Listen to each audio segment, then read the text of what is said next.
It's your Tuesday edition here, the World Center of Broadcast Media, Lug Nutzz TV, featuring a Your Amazing Comeback segment, talking about our good buddy Mario Bonfante. He'll be calling us here live from Northern California, where he just got back from Finland. So Red Bull Global Rallycross, they don't need you. Mario Bonfante going to be competing with some of the baddest dudes on the planet, rally car racers in Finland. And you know what?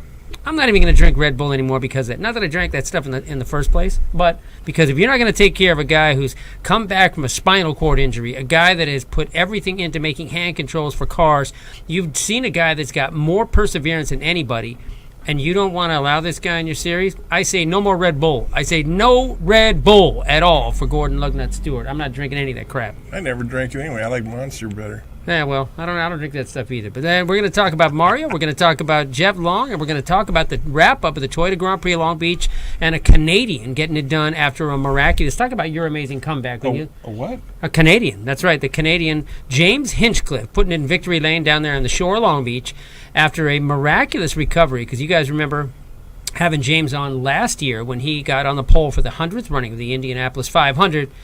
And obviously, you know, had a great run there with Sam Schmidt Motorsports, Lucas Oil, but having a catastrophic injury that almost took this guy's leg, almost took his life, almost bled out in the car after a piece of the a piece of the suspension came up and cut through an artery in his leg.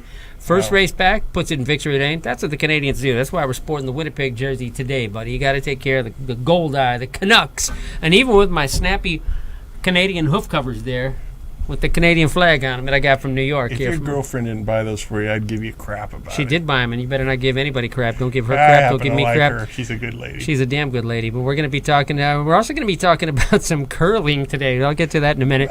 But we're going to start off with something that you and I had a conversation about early. You know, you sent this message out earlier on Facebook, and you're so sad because Ringling Brothers Circus is going away. Screw Ringling Brothers. No. You know what? The circuses should all be shut down, and I'm glad they are. They were hateful to these elephants, those baby elephants.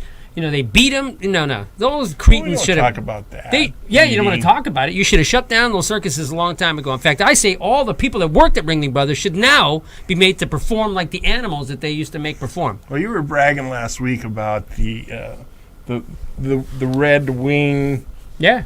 Losing what was it? 25-year streak in the playoffs. 25-year streak now. What does that have to do with beating elephants? It has nothing to do with beating elephants. It then has don't to do start. With Ringling Brothers' 146-year streak is being broken. Yeah, a tradition of beating. That's a streak. A tradition of being cruel to animals and having these creepy clowns. They haven't. You know, those clowns are creepy. Some of them yeah. Well, they haven't had animals for a couple of years, and it just goes to show animals are important. They are important. That's why you shouldn't beat them. You should just, if they could do something different, and I agree with you. I mean, the treatment that they were giving to those animals, I have to agree with you. So screw those carnies. Ringling Brothers, go to hell. Yeah. I'm glad you guys are out of business. All you people should be out of business right now. In fact, they should put you people to work in like one of them freak shows, okay? And we'll go around and beat you with a stick and see how you like it, like a baby elephant. Maybe they can get a job building the wall. Okay, now we can agree on one thing. They can beat the wall.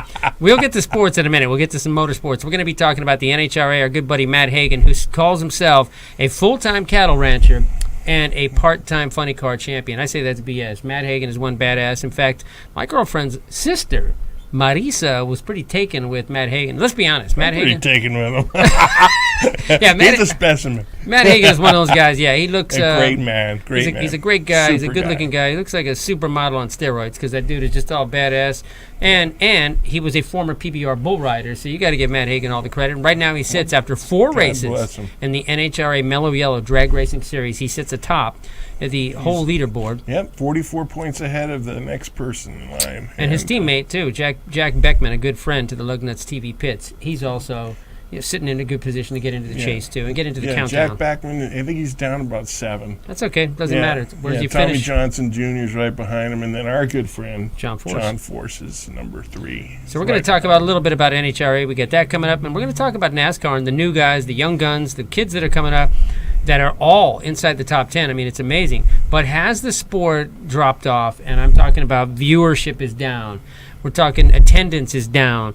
This entire sport right now, I say, has had a youth movement, but hasn't been good for the sport in general. Has been good for sponsors. Has Monster Energy come on at a time when NASCAR is actually headed to the basement instead of the attic? Yeah, no, that's a big chunk of money to be put down for a sponsorship for something that I agree with you. I mean, and like you said, those racers are not approachable like the NHRA racers are. I mean, no, you have to have a PR guy and have a media guy. You got to go through their personal agent, their personal manager, just to get your hat signed, and you have to swipe your Visa card 9 times out of 10 just to get your damn hat signed. You go to John Force, which we did. You saw John Force sign 4 Peak Antifreeze hats. Got to get the sponsor in there. Peak Antifreeze hats for actually he signed 5 because he signed it for Jennifer's sisters and brother, and 1 for her dad that we're going to be putting in a shadow box there. We got so much to talk about as far as motorsports and who are the nicest people in sports. We're going to talk about that.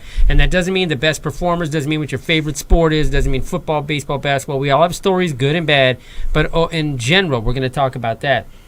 And I brought up something earlier, Big Mark. I want to talk about the impact that people have on society, not just what they do for a living, but how they affect how people's lives are, and what do they add to the joy? Do they add happiness? Do they add productivity? Brought up 2 names, and I want you guys to think about this for a minute. Walt Disney, the legendary man from Disneyland, the guy that basically took a dirt lot and turned it into something that people still travel around the globe to come and see. But I put him up against Steve Jobs. And I want to know what you guys think. Do you think Steve Jobs, and you can email us right here. It's on Facebook. You can go to Facebook and chime in with your comments. You can come on right here to the WCOBM and log in and tell us what you think. Steve Jobs versus Walt Disney. Who has added more to lives of people and bettered the lives of people?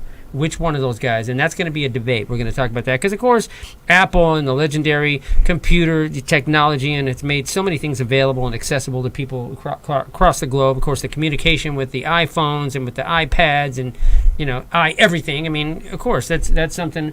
But what's more important? And then shoot from the hip right now because we're going to go to break and then I'll come back. What just first thoughts about that? Well, I mean, Disney has taken a long time to build up to where they are today, and they do touch a lot of people. It's also films, it's characters, it's merchandise. Exactly. Toys for kids. And Steve Jobs with Apple, I mean, they came out of nowhere. I mean, of course, they've been around for a long time, 30-some odd years yeah. now, but I think they've impacted it more. So for you think it's Steve Jobs has had a better impact and brought more joy to people and more than... No, I wouldn't say joy. I would say just technology-wise. I mean, yeah, I guess, if you're talking about joy, I'm going to go Disney. Okay. Got to go Disney. Yeah, I know. And I know some people, though, joy is getting the iPhone 37 because remember they started with iPhone 1 and every time, most people I know that have iPhones, they wait for the next one to come out. And but with those iPads, you can watch Disney films. So there you go. He's touching it all the way around. Well, there is that. Okay, so now you actually got me thinking about that. Okay, you do have that. And remember, I'm not a fan of. I don't go to Disneyland. I haven't been to Disneyland in a long time because for the simple fact is they screwed up one of their biggest plans on the blueprints when they made Disneyland. There's no beer garden, for God's sake. All right. Now, when I was 5, I didn't care about the beer garden. Now, I'm not 5, and I care about the beer garden. Now, don't give me this crap about California Adventure, because that's basically, that's a crappy park. That's an imitation Disneyland. They just tried to fleece money from people off of a 2-for-1 thing. Two parks for one in Southern California. It's weak. They do not have a beer garden, that is for sure. However, you can get alcohol on the Disney property, and it doesn't have to be. But at the one place, but you got to be get a VIP pass to go in that one restaurant, right? What was the restaurant called? Club 33. Yeah, it's Club right 33. above the Pirates of the Caribbean. That was going to be Walt Disney's home. See, and that's another thing we're going to talk about. We're going to break. You're right. It was going to be his home. Yeah, and then he passed away before they finished it all up. And we're going to talk about that because we all know how Walt Disney passed away. He was also another victim of cancer. We're going to be talking about cancer. We're going to be talking about some good friends of ours that are in battles for their lives and where you can go for alternative medicine because right now, I don't care about Obamacare. I don't care about all this other BS. We'll talk about some real alternatives. If you're in the battle for your life, I'm going to send you, and I'm not making a dime off this. This isn't a sponsor. This is because I want people to actually get the best care possible and have the best chance at living, like our good buddy Jeff Long, who's up in Northern California. We're going to talk about how you can overcome even the hardest, the worst odds that they say from a doctor or a healthcare provider out here. It's all coming up, plus NASCAR, NHRA, IndyCar, and a whole lot more. The number one motorsports, action sports, and right now talking about Beating Baby Elephant Show, Lug Nutzz TV on the World Center of Broadcast Media. And I don't like beating elephants. Screw you, Ringling Brothers. Bye-bye.